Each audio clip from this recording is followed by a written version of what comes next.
Good day everyone, we are the Group 4. I'm Christine J. Galapo, the first reporter, together with my group mates, Miss Diane Andrade, the second reporter, Miss Aileen Airoso, the third, and Miss Lian Avaliano, the fourth, and last is Miss Bianca Gail Gonzalez. So for today, we will be reporting about school leadership and management. Here's the learning outcomes. At the end of the lesson, the students should be able to differentiate between leadership and management, analyze the role of the principal as an instructional leader, evaluate the impact of school-based management on decision-making, and examine the importance of planning, organizing, and controlling in school administration. Leadership and management are not the same, but they are interconnected. To further understand their differences and connections, let's first define leadership and management. Leadership is the process of influencing others to understand and agree about what needs to be done and how to do it, and the process of facilitating individual and collective efforts to accomplish shared objectives. So leadership, like what the first reporter said, it is about influencing, motivating, and guiding others to achieve a common goal. Here, we have what we call leader that is responsible in establishing clear goals and methodologies while facilitating collaboration of the team. So as a leader, you must motivate and inspire your members for them to work effectively to achieve the objectives of your team or organization. While management is the process of planning, organizing, leading, and controlling the use of resources to accomplish performance goals. So in management, it is focused on the processes team or organization do to achieve their goals, where it involves planning, organizing, leading, and controlling resources. So in leadership, we have leaders. Here we have what we call manager. If we will compare the two, leadership drives motivation and direction, while management ensures that the necessary processes and resources are in place to meet objectives of the team or organization. I have a question here. Can a leader be a manager? So yes po, an example within the school is the principal. In our role play, we just choose whether the principal will be a manager or a leader in addressing those issues in school given to us, but in reality, the principal is simultaneously acting as the leader and manager of the school. Yung duty ni principal is hindi lang natatapos sa napakaraming paperworks. Instead, he or she is also a leader who guides, motivates, and inspires people in the school, and at the same time, a manager who manages the processes in the school kung saan ini-evaluate niya yung mga pangangailangan ng school tulad ng student requirements, curriculum demands, and maintenance of the facilities. The principal also budgets so that the school funds and resources are properly distributed to the entire needs of the school. Also said in the previous discussion that it is very important for a principal to have emotional intelligence that he can use for being a leader, and at the same time, he also needs to have the intelligence to handle the processes and different situations within the school. So to better understand the difference between leadership and management and see how the principal can become a leader than a manager, let's see this. So dito ang example ko po is about the community complaints na topic ng aming group sa role play. So dito makikita po natin kung paano si principal is mag-a-act as a leader or a manager sa pag-address ng issue na ito. Number 1, in leadership, it zeroes in on the why and what. Example nga po yung about sa complaint sa isang teacher na nanakit ng student. So as a leader, the principal identifies why the incident occurred. Maaaring dahil stress yung teacher na pagbuntungan yung student or lack of awareness of appropriate behavior. And then the principal focus on what must be improved para masolusyonan ito.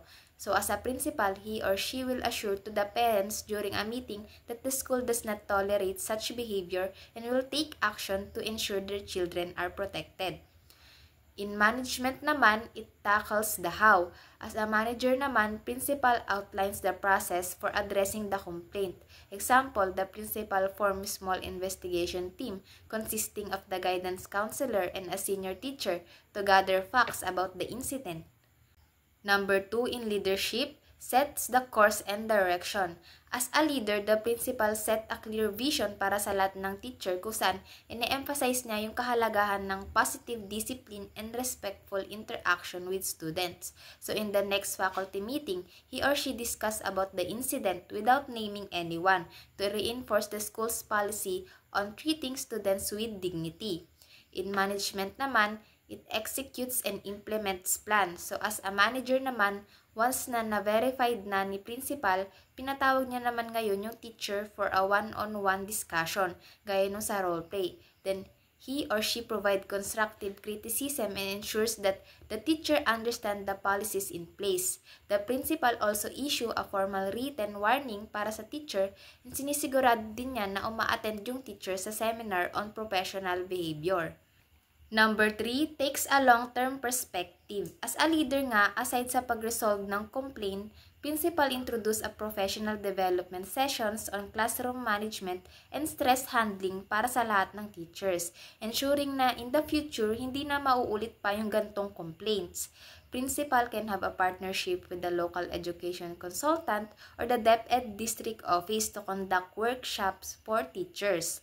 While in management, it concentrates on short-term objectives. Dito naman ini-ensure ni principal na lahat ng steps para masolusyonan ito is nagagawa para sa agarang solusyon at maiwasan pa yung further harm lalo na sa mga students. Number 4, in leadership, fosters creativity and encourages new ideas. Example dito is principal suggests to the teacher to adopt a student recognition system to encourage positive behavior instead of harsh criticism. While in management, prioritizes efficiency and streamlining operation. Dito naman, as a manager, principal ensures na yung mga process for handling the complaints is clear and efficient, avoiding unnecessary delays. Halimbawa, the principal sets a 3-day timeline for the investigation and always updating the parents sa mga action na ginagawa to solve the problem. Number 5, in leadership, it inspires and motivates their team. Sabi nga natin kanina, being a leader is about motivating, guiding, and inspiring others. So, as a leader ng school, pag may gantong situation, mahalaga na minomotivate pa rin ni principal yung teacher para sa positive changes and improvement. Instead na ipahiya yung teacher dahil sa pagkakamaling nagawa niya, mas maganda na pagsabihin na lang ito ni principal ng maayos, kung saan okay lang naman magkamali. Mistakes are part of our growth.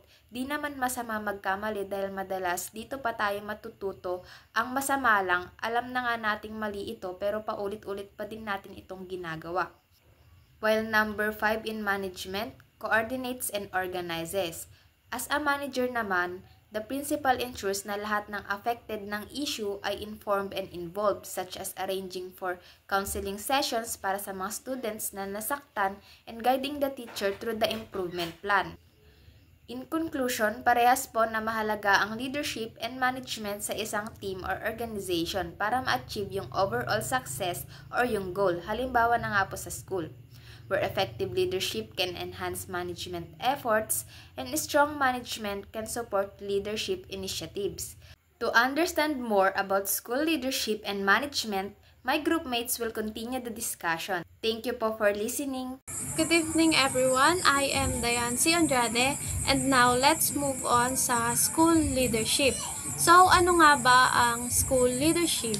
So school leadership, it's all about pagbibigay ng guide, ng support sa loob ng school. So pwede siyang sa loob ng school para magkaroon ng magandang performance. Para magkaroon ng magandang performance yung school. So, yung school leadership is pwede siyang maging transformational leadership and pwede din siyang maging instructional leadership. When we say transformational leadership, it's all about big changes na mangyayari sa loob ng school. While the instructional leadership, it's only focusing on the everyday teaching and learning improvements of the students. So next is the characteristics of an effective school leaders. So first is has clear vision. So an effective leader knows what the school wants and what the school needs to achieve the goal of the school. So dito is yun nga, merong clear vision si leader na ma-attain or ma-achieve yung goal na gusto niya. Next is valuing human resources. So a good leader value people, teacher, students, and staff, and also tinutulungan niya yon para mag-grow. And also, naniniwala din si leader na everyone has a potential to do their best. So, syempre, nandito si leader para para i-value niya yung mga ganong member or yung lahat ng members niya. Kasi naniniwala siya na yun nga, na lahat ng members or lahat ng people is merong kakayahan na gawin kung ano man yung gusto nila or para magawa yung best nila. So next is stressing student-centered school. So here, a good leader is mas inuuna niya yung pangangailangan ng students niya. So for example, di ba tayong mga students is hindi naman tayo pare-parehas ng learning style or learning style. So dito is merong mga fast learner, merong hindi din fast learner. So dito ang gagawin ni teacher, pwedeng gawin ni teacher is pwede siyang mag-adapt ng mga lesson na mag-a-align sa learning style ng different students. Like for example, napansin ni teacher halimbawa na maraming mga students ang mas natututo sa mga hands-on activities. So pwedeng gawin ni teacher is, yun nga, pwede siyang gumawa ng ng mas maraming hands-on activities and ng mas maraming mga interactive tasks na mag-a-align sa different students. Next is communicating and listening. So an effective leader communicates clearly and listens to other ideas and concerns. So a good leader believes that success comes from working together and trusting each other. So sa pag-build ng ng pagkakaroon ng communication between sa leaders and the students is syempre nakakapag-build ng trust sa isa't isa. So next is being proactive. So here, a good leaders taking action before a problem happens. So it's all about planning ahead and being prepared. So like for example, di ba nung nakaraang araw is meron tayong bagyong Pipito. So alam na ng mga kapitan natin na sa area natin dito sa area natin tatama yung si bagyong Pipito. So, syempre, si kapitan is magpaplano na siya or imi-meeting niya na yung mga members niya para makapagplano kung ano yung gagawin nila sa darating na bagyo. Like for example, yung evacuation area, yung mga relief goods na ipapamigay nila, and syempre, kung yung iba pang plano na makatutulong sa mga kabarangay niya. So, ganon. So, yon si leader is parang nakaplan na sa kanya ng maaga bago pa man magkaroon ng problema. So, last is yung risk taker. So, a good leader is parang hindi siya natatakot na mag-try ng mga new approaches kahit na hindi niya alam kung magwo-work ba yung itatry niya na yon. So, pero naniniwala pa rin si leader na hindi lang naman dahil sa kanya or hindi lang naman sa kanya yung gagawin niya na yun, kundi sa mga members niya. So next is the principal as an instructional leader. So what is instructional leadership? So kanina nasabi ko na yung instructional leadership, it's all about it is only focusing on the everyday teaching and learning improvements of the students. So, sa narrow view, yun nga, yung instructional leadership is defined as those actions that are directly related to teaching and learning or yung observable behavior such as sa classroom supervision. So, sa narrow, sa broader view naman is dito na nakasama or yung lahat ng ginagawa ni leader na nakakaapekto sa pagkatuto ni students. So, it is strongly concerned with teaching and learning, including the professional learning of teachers as well as student growth. So, instructional leadership models typically assumes that school leaders, usually principals, have both the expert knowledge and the formal authority to exert influence on teachers. So, alam naman natin, dito sa school, si principal yung pinaka-best example ng leader.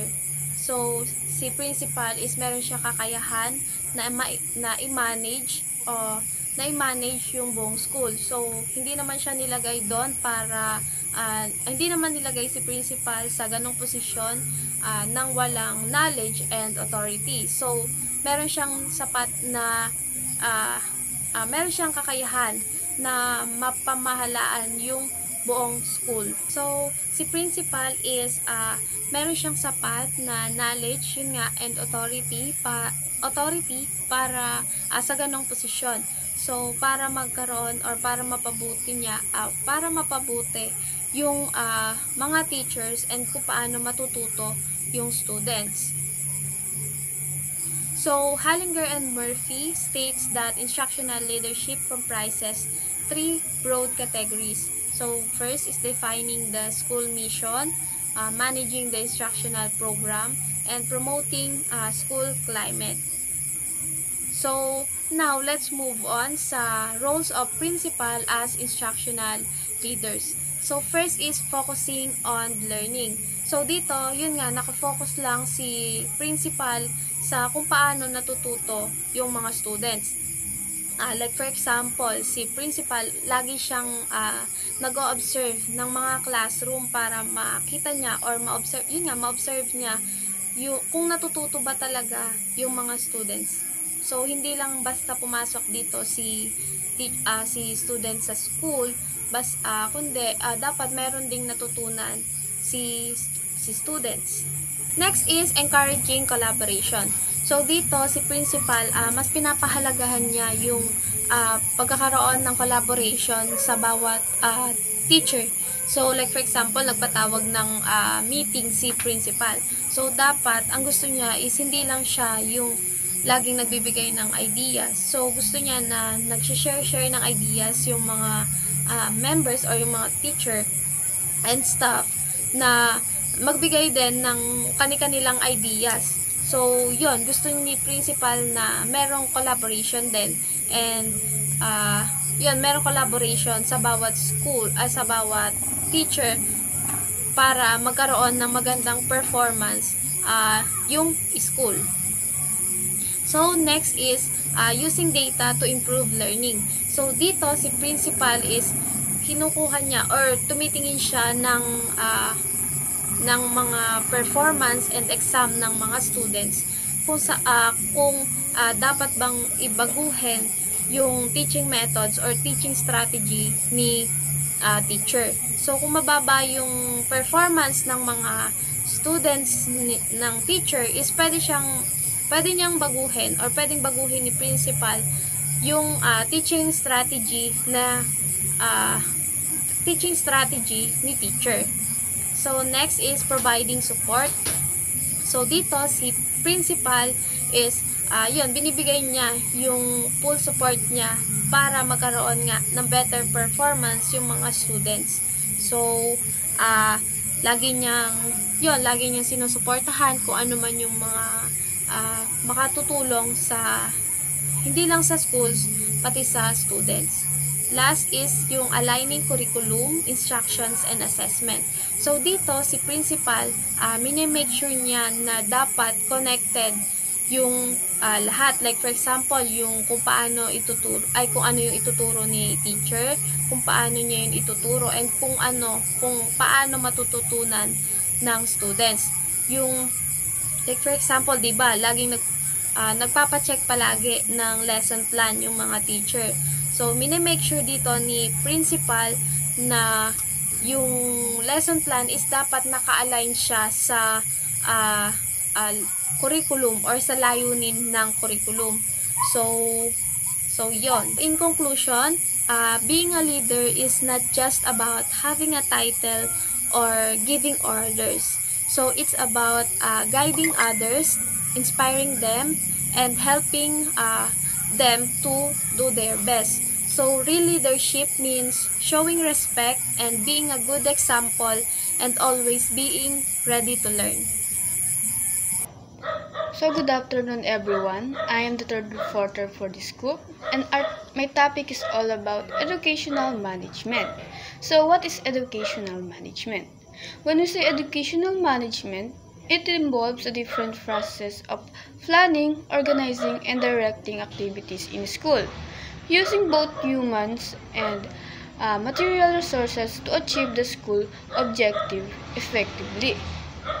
So, it simply say na yung educational management, ito lang yung proseso na kung saan minamanage natin yung pag-organize ng isang project in the school na makakatulong hindi lang sa mga teachers and also to the students na involves yung pag-achieve ng school objectives natin. For example na nga yung mga objectives natin na katulad ng visions and mission, kung ano yung mission natin in the school, kung ano yung vision natin in the school. And, so sa tingin nyo, kung sino ang papasok na educational manager in the school? Siyempre, isa na dito si principal. Si principal is meron siyang mga 3 main roles to be a role model in the school based on Men's-Bird's managerial. Isa na dito yung interpersonal role, which is si principal is nagbibuild siya ng relationship hindi lang sa staff and also the students and the community that they can act as a leader and role models and to connect their relationship with them. For example, si principal is nag-organize siya ng isang team building relative for teachers or strengthening collaborations and morale. The second one is informational roles. Pag sinabi natin informational roles, as a principal, you collect and analyze and share the information to keep everyone updated about the school policies and achievements and also the plans of the school. The second one is the decisional role. Siyempre, as a principal, you make decisions and resources allocations, resolving conflicts and implementing strategies for the school's success. Then, how can principal balance for being a leader and a manager? So, meron siyang mga strategies na kailangan gawin para mabalance yung dalawa na yon. Isa na nga doon yung align goals with the school visions. Ito is to ensure daily tasks align with the school mission and be sure for a clear focus on priorities. For example, the principal set a goals to improve the student literacy rates, aligning this with the school missions and fostering academic excellence. For example, yung quiz B or yung math or science quiz. Then the second one is delegating responsibilities. This is aligning or assigning tasks to capable staff, allowing the principal to focus on leadership roles. Hindi lang ito nakakatulong sa principal but also nakakatulong din siya na mag-gain ng responsibilities yung mga other staff na nakapaligid sa kanya. For example the principal will delegate the organization of the school science fair to science department. Then the third one is fostering collaborative leadership. This will encourage the teamwork and shared decision-making among the staff. Pag sinabi natin fostering collaborative and leadership, ito is connected siya into the interpersonal role, wherein kailangan ni principal na mag-connected siya into staff and students kung saan kailangan nila magdesisyon, mag-collaborative na mga idea sa mga gagawin nilang project. For example na nga dito, the principal holds weekly meetings with departments head to discuss and solve the school issues collectively. So the fourth one is utilizing time management techniques. When we say utilizing time management techniques, Ito lang yung tools na ginagamit ni principal to utilize their or to set their priorities efficiently. For example, the calendars. The calendars is an example of this to utilize their time management. Because of the calendar, you can track the meetings or deadlines or allocated time for classroom observations. And the fifth one is the reflecting on leadership style. It is the combination of transformational, which is inspiring the other teachers, and the transactional, which is uh, managing the situations. Leadership styles to balance the responsibilities. Then the second one is continuous professional development, which is engage in lifelong learning to enhance leadership skills and adapt to challenges.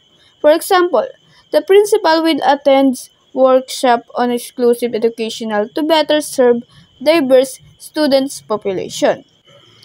By implementing these all strategies, the principal can effectively manage school operation while fostering an inspiring and supportive educational environments.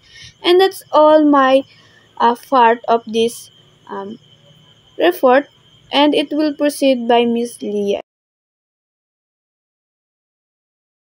School-based management. School-based management is a strategy to improve education by transferring significant decision-making authority from state and district offices to individual schools. SPM provides principals, teachers, students, and parents greater, greater control over the education process by giving them responsibility for decisions about the budget, personnel, and the curriculum. The school-based management has four different components. First one is the leadership and governance. Second is curriculum and instructions. Next is accountability and continuous improvement. And the last one is management of resources. So SBM has four key parts. The first one is leadership and governance. Dito, leadership and governance is how decisions are made and who makes them. For example, dito is sa SBM, yung mga teachers and parents is pwedeng mag-decision tungkol sa kung ano yung mga activity and dapat gawin sa isang school fair. Next is curriculum and instruction, deciding what and how students learn. So dito, for example nito is yung teacher and yung parents yung pwedeng mag-decision kung ano yung bagong students or activity na pwedeng idagdag sa curriculum tulad ng coding para sa mga bata. Next is accountability and continuous improvement, ensuring the school keeps improving and meets educational goals. For example is yung teacher and yung parents is magtutulong-tulong sila or magsasama-sama sila para tignan kung yung student ba is nakakakuha ng mataas na grades and maghahanap naman sila ng paraan or kung paano ito mapapabuti pa or ma-improve pa yung pag-aaral ng students. Next is management of resources, managing the school's money, materials, and staff. So for example here is yung school is sila yung magde-decide paano hatiin yung mga resources. For example is may pondo para sa kunwari sports equipment. Hahatiin nila yung pondo na yun para mapakinabangan pa ng mga students yung equipment na yun.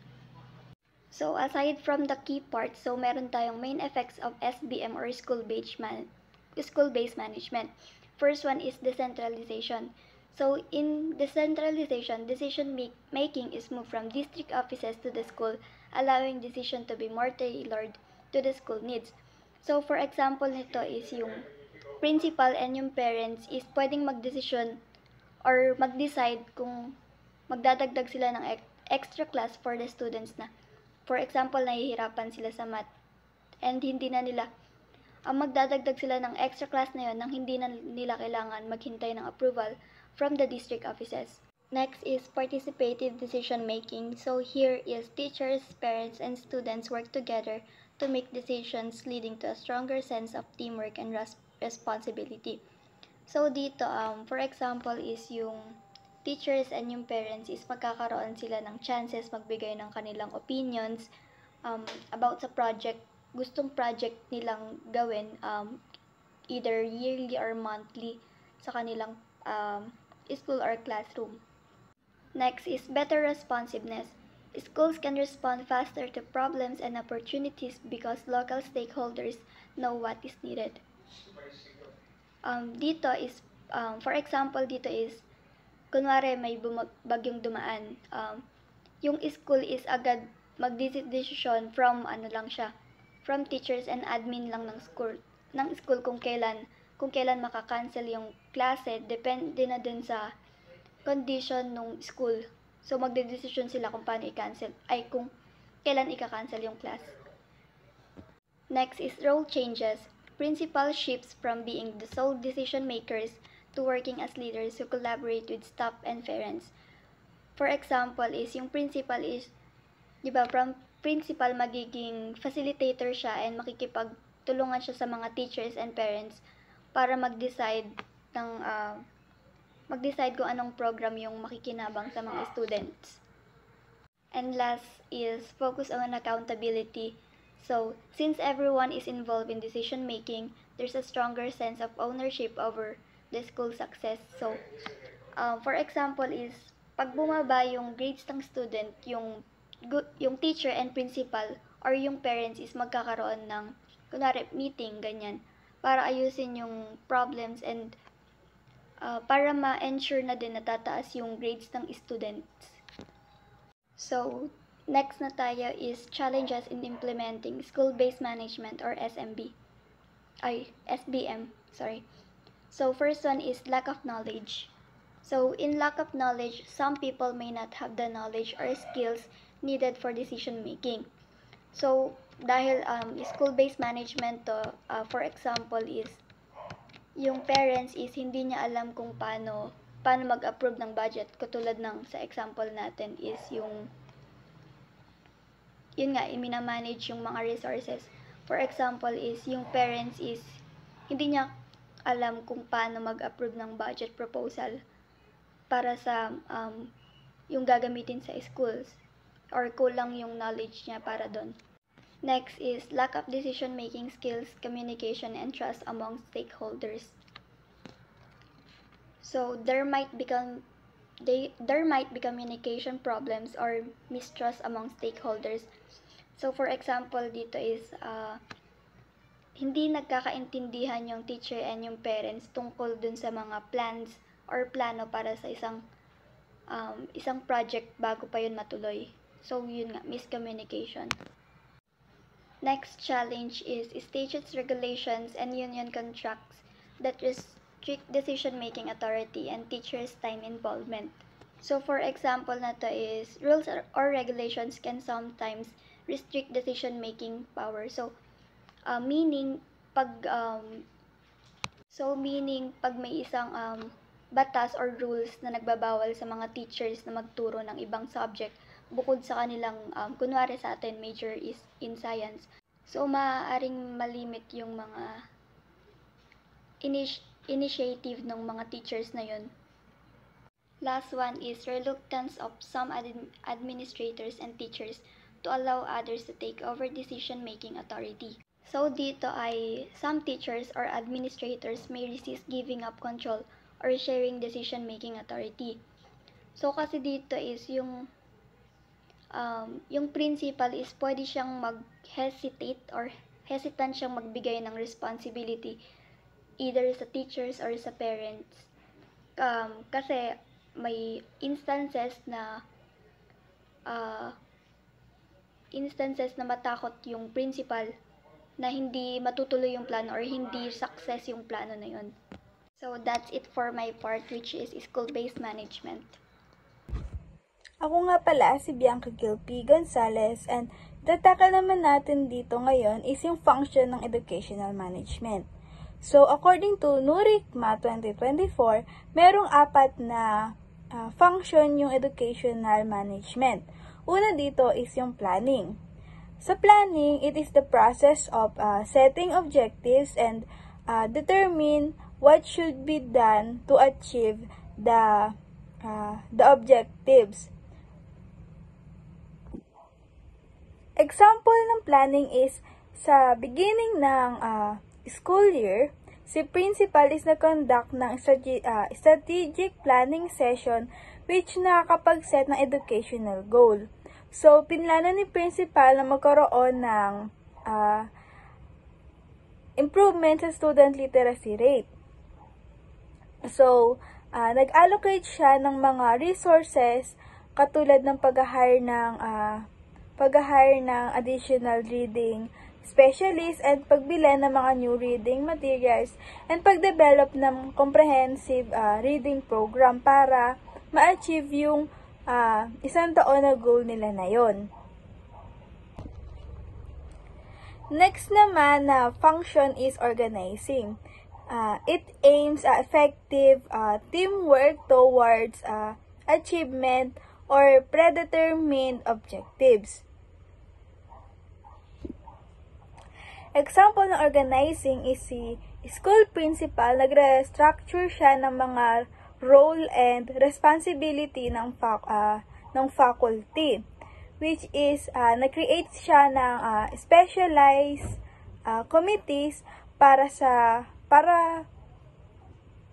pag-handle ng curriculum development, student discipline, and extracurricular activities.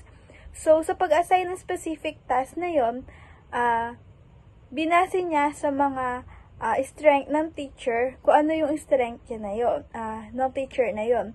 So, example, yung inassign niya sa extracurricular activities is yung kayang i-handle yung task na yon. So, third function is actuating or movement. Dito involves yung motivating, guiding, and coordinating efforts among individuals and group to achieve yung educational goals na yon.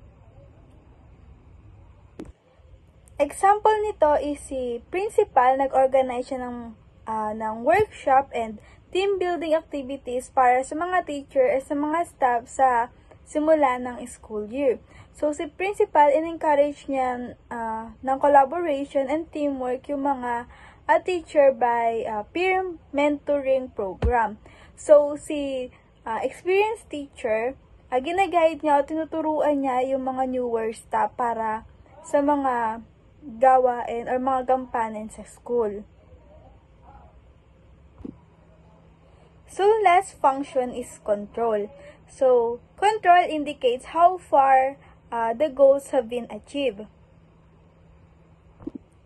Example is, para ma-ensure yung effectiveness ng reading